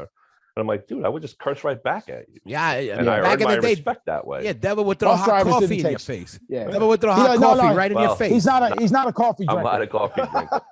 Not a He'll coffee throw hot drinker. tea. He'll throw hot tea in your face. Hot Gatorade. Yeah, a little tummy tea. Not a coffee drinker. And Craig, what's the deal? What you up to? What's obviously you guys only I know this about your Sick of It All roster of shows right now. You only got one show as of set of right now, right? What's the deal? We got one show set. We're playing. No, we got a couple. Oh, we you got a couple. more. A couple I saw more the rolled one in. So we got this a year. handful This of shows year. set up. No, yeah, that's true. The Baltimore one is January, right? Okay, Yeah, that's next January. year. We got a Yeah. Long Island show possibly in January as well. All right. Yep. So, but for right Possibly. now, to the end of the year, you guys got the one show, right? And what are Yeah. you doing, Craig? Writing up there? What are you doing to kill time? Working? What's what? The main thing I do is I play bass. I play bass every day. I've been working on music theory and sight reading music, so I've become a much better musician over the last couple of years. That's not going to help you in hardcore music, but that's it's dope. not. It's not. But I got. No, I hardcore, hear you. No, I know you hardcore mean. down, Of course, it's dope but to kill it. I want to be able to play with an orchestra with sheet music if I have to, just to be able to do it. So I've gotten much better on the instrument, and So you're just playing. Are you writing? Now is the a writing little bit, or is it riffs, too but cold? not- No, riffs, but riding the not- bike. Yeah, I was riding the motorcycle quite a bit. I took a trip up to Maine with a friend of mine. So I've been riding, doing that. And it's getting a little cold now. So just kind of laying low. I work out a lot. I do a lot of working out the last year or two. Yeah, So we've been doing- I definitely. enjoy that now. And I feel like a lot of the aches and pains I had from touring, I've gotten under control. Yeah, It's definitely. great. Yeah. I got real bad tennis elbow, but it's slowly getting better. It took me, I'm about 18 months into it, and I rested it for I stopped working out for about 5 or 6 weeks for a little minute, and that kind of calmed it down. So that helped, Yeah. And Devil, what are you up to? I know. So you're working only. What's the plan? You've been traveling. You be doing your little travel, dipping out different states. What's the plan for you? Besides, I'm operating. Besides being in charge of all the bus operators out there. Well, my plan right now is I'm going to work another 4 years. That'll give me a even 40. And then I'm probably going to start planning for my retirement. Fucking bastard, greedy bastard. And then I'll plan for it. You heard him, and then I'll plan. But I love Armand. I love that we poisoned Hoya. Yeah. Love it. No, I'm just, you know why? Because I'm jealous. Yo, I'm like, this is out of work this is musician. love. I'm This is about to love. work in fucking 42nd Street in the train station.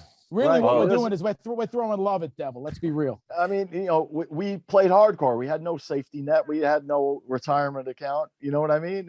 We had no IRA. We all invested, but we invested in the wrong stocks. Devil fucking hit Bitcoin. Who Yeah. knew the world was going to shut down in 2020? Who knew? We invested we in I an kinda industry did, that yeah. they took away. Yeah. They took our whole shit away. So Yeah. now what do we do?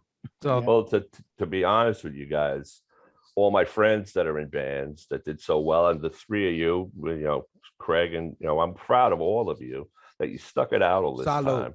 But Thank you. music has brought me so many people into my life. Like I've been to festivals in Montana, in fucking Wisconsin. I was in Tennessee a couple of years ago for this big festival. I met this crew of guys. I'm going to shout them out right now. They're called the NBT, New Blood Tubs. yeah. They're like a gun club guys, and they're dope. like some ex-soldiers and stuff in it, but like they're hardcore guys Yeah. and like Dope. punk rock guys. They knew nothing about the scene that we all grew up in, Yeah. and like they accepted me, and it was like, this is like the alleyway again for me. Yeah. These guys so genuine. I love all of them. They're such great guys, And you you nobody would look throws at them. Starburst at you. Stop. No. Let the man talk. He's so eloquent. No throwing Starburst. They had food. I mean, I camped with them. They accepted me right off the bat. You know, we all got stories, and I'm a lot older than them. Yeah. So I had a whole shitload of stories that I had a new audience to tell them to. Yeah. There like, you go. These guys looked out for me, and I love them all, just like I love you guys, and I love all my alleyway guys. But I have friends in Portland, Oregon, bands that I had met from Michigan that are all my friends now, and it all comes back to hearing the Clash when I was like 10 or 11, whatever it was, and to see you guys still doing it. I'm proud of you. DeBoos, I'm not even getting choked up, but it's like I love you guys. You know what's up, Devil. He speaks better than all three of us combined. Devil, what's your record collection must be fucking insane. I don't buy records anymore. What? You didn't keep them? Oh, I still have my vinyl and stuff, but I only buy MP3s. Because in Schickhaus, this guy was just amassing. Walk Among Us. I know you got a Walk Among Us worth something. He turned us on to so much stuff. Like, remember the toy dolls? I was like, what is this? It's great. And he's like, the toy dolls. I was like, yeah, I know of the band, but I'm not really familiar with their music. I love the toy dolls now. But one more thing about music that we're talking about it. These guys would just rip apart everything that I liked. Yeah. This sucks. But what and like a month later, we'd like it. Be like, we never said that. But not being a musician, I mean, I have guitars all over the house now, and I still suck. But what I learned from these two idiots was, I'm sorry, you're not idiots, but what I learned from them being musicians, and they were like, this part, and I started paying attention to what they said, not like subconsciously. Yeah. And now I know when I hear a song that I like, and I was like, oh, this part. And I'm like, it's those fucking guys. Yeah, But I learned to really reappreciate all the songs I liked up to that point, and from that point on. Yeah, so I owe that to these two guys. Yeah, they fucking saturated your brain. That's what happens when you hang out with fucking musicians. Hey, Devil, what was it? It was the Bad Brains Quickness record, right? Yeah, that was I took the speaker wires off. Remember, I took the speaker wires off because you guys would wake me up. I'd be asleep for like an hour. That was an album that when it first came out, Craig and I were like, oh, we don't like it. Can't get into it. And Devil was just like, it's fucking great. You got to just give it a chance. You got to give it a chance. You got to listen to it. And it took like a month. And then Craig and I fell in love with it. Yeah. And we would not stop playing it. And it drove Devil nuts. To be honest with you, you know, it's funny, Devil. Dude, Soulcraft is the hardest riff ever. Listen. Yeah. That was what got me into the Bad Brains. I'm still not a Bad Brains fan. I don't know what considers what you got to say to be a Bad Brains, a fan. How many songs you got to like of a band to say you're a fan? Like, I like 3 Bad Brains songs. Oh. But me, one of them, what made me get into it was the Soulcraft, because that was more my flavor. All that the other shit was still on that punk shit, which I wasn't a punk shit. I was a hardcore guy. I'm a hardcore kid. That was still too punk. It was still in that wet from that water. Yeah, but what I wanted with the metal about that. Well, Roger can say what he wants. Roger's also 100 years old. You know what I mean? I'm not. You know, I tell all them me. That was why. You're just like 90. No, but AF. That's why my shit was the same thing. If it was Sick of It All, if it was Raw Deal, they weren't the punk rock niggas. That was the difference. Yeah, they came from that, but it wasn't that. I came in that part. And if it was going to be the older one, it was AF because the skin shit. You know, I was a skin, so I was like, an AF. You were a skin. But, you know, so AF, Murphy's Law, everything else was one. Yeah, you were a skin for a little bit. Absolutely, a lot of bit. Yeah, early days, skin. Yeah, when we first met you, that was what Big Dave said. He was just like, look, my little brother thinks he's a skinhead. Yeah, and you were like standing there with your shit on. We're like, yo, what's up? That's how Dave's like, fuck that guy. And always, skinhead, bullshit. And always, and I always would say, and now we would always rep, we were hardcore skins. That was the thing, because we weren't Oi guys. We were you know the deal, the DMs, that, but we had triple fat gooses. And all the Oi guys used to call us disco skins. And then that's hard. And we always rep the hardcore skins. You know, that was our whole shit. You know, but people think of skinhead as like this racist thing just because of the media it got in the middle 80s. Yeah. But you know, if you look at the roots of it, it's not that. And then you know, in New York, it was just music lovers. Jamaican. Yeah, exactly. So yeah, so it's Jamaican, and then like in New York it was like music lovers. That's really, what I tell people. was. Look at my school. I went Newtown. Newtown was all black and Spanish, and I was a skin at the height of Geraldo Rivera, and everybody saying every skin was white and power. You're Latin. Exactly, and everybody knew me in my school, and they used to tell me, "Yo, how could you be down with that white boy shit? That's some fucking racist shit." And I used to be like, I saw it as a superpower. I was like, you just don't know. Like, I ain't gonna even explain it to you because you don't even know. You know what I mean? Like, it's gonna be like I'm gonna waste my breath. And you know what? It's like a secret society. Like, and if you were open to it, then I'll school you. But you were like already like, oh, you think I am what everybody else says it is. I automatically don't want you down. You know what I mean? Yep. But they all knew also I was from there. I was, from the hood and all that. And they were like, we don't get it. And I was like, well, you don't gotta get it. Yeah, for you to get. Just think about the New York scene at that time. It was like a lot of black and Spanish skinheads. Yeah. Asian skins, everything. Probably more than whites. Absolutely. You people forget I was talking about it recently, and I know you guys remember it was CCP from Puerto Rico. Those were all the Coco Pelados, all the Puerto Rican skins that were around then. The guys from Puerto Rico, not the minuses and the Sobs recipe. My American Puerto Rocks. These were like from Puerto Rico, and they had an old, and again, skin scene and hardcore skins. They were like follow the skin scene hard, but they were like into the New York hardcore shit. Those were the skinheads that ended up in Miami later on for all the early AF, the sick of it all's early on. That early skin scene, those were all those Puerto Rican dudes and a lot of early Cubans. It's crazy. Skins. Yeah. So Schickhaus, just to get back to a little Schickhaus, like we had like you and Double O, we had the OT guys. So that was like a whole group of the guys that were like obviously you were a little younger than us because you were Dave's little brother. Yeah. So it was like that group of the guys coming up, that all you guys, and then we had like Civ that was living like a few blocks that way. Yeah, the Gorilla Biscuit House. Way. So, and then you had Anthony Caminal, who was like the mayor of the area. He lived like, that way. So like we were like, it was like a whole community around the Jackson Heights, Corona.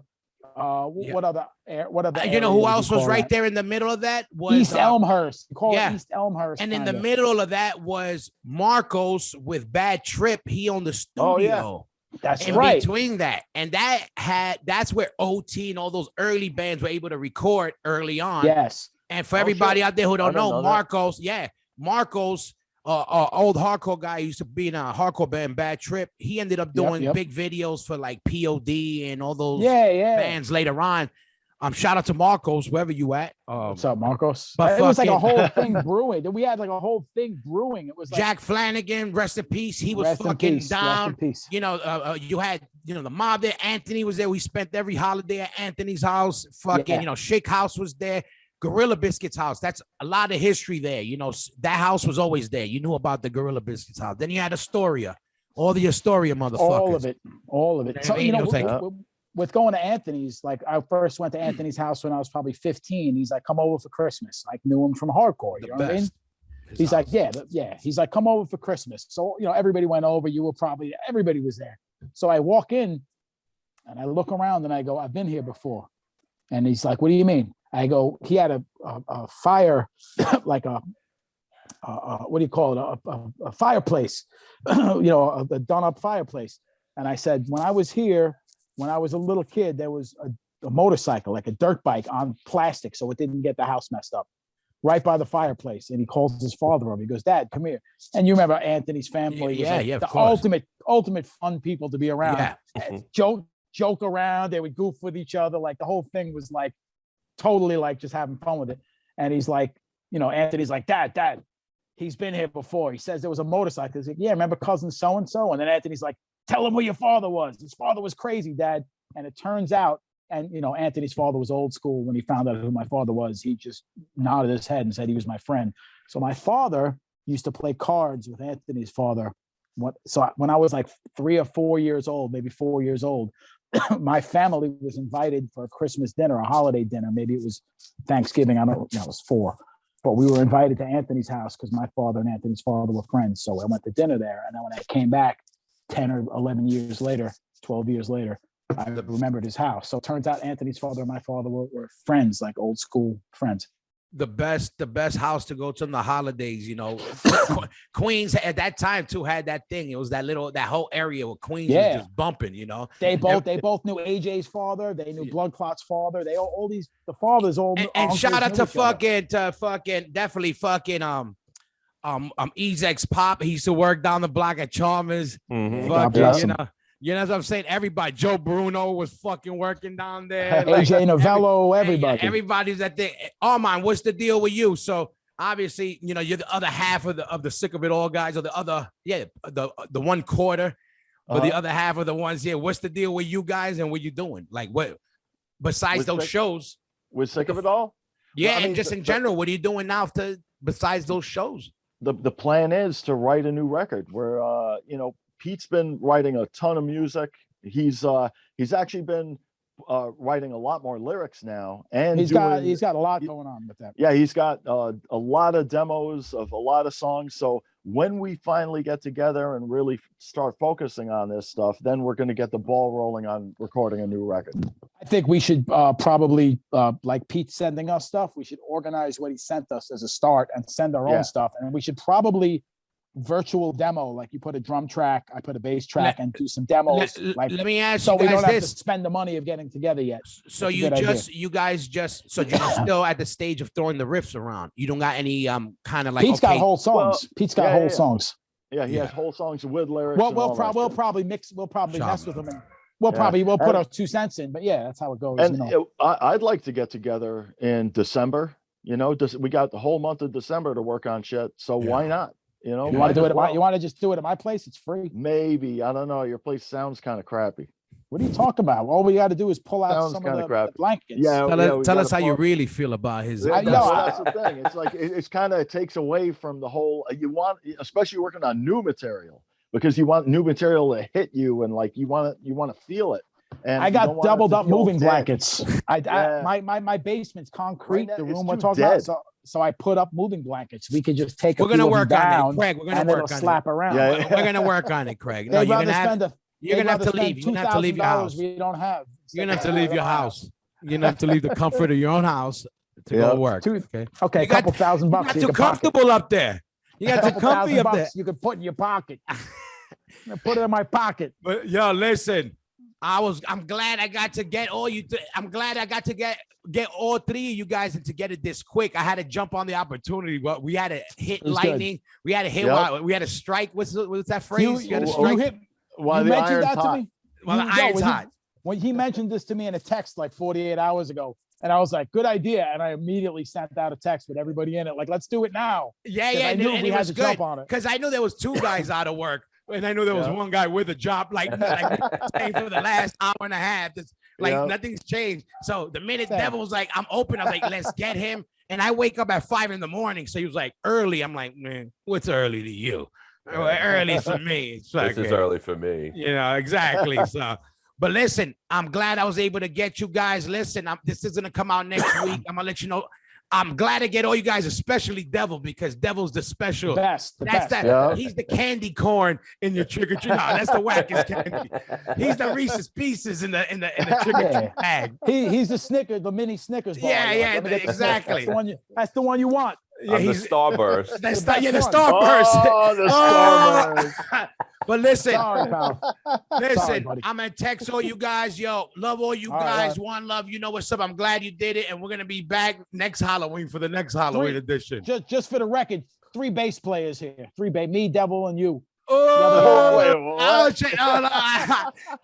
I'm out of here. I did have a band for a couple of months with my brother. Right, he did. And we're gonna do another band. Bass. You know what? We're gonna get Devil on vocals. We're gonna throw a track together. Like Warfare. Yeah, Warfare. We didn't talk about Warfare. Listen, before we get out of here, everybody go Google Warfare New York Hardcore and go download that demo. It's the hardest shit ever. Band, chain around the waist, hardest thing ever, man. Yeah, it was 83, 84. Yeah, they gave Warzone their start, but they were like 1,000 times harder. Yeah, AF bit their whole shit off of them. Listen, one love. Yo, love you guys. We'll talk and we out of here. Guys, great seeing you guys. This was great seeing you guys. It was peace. fun.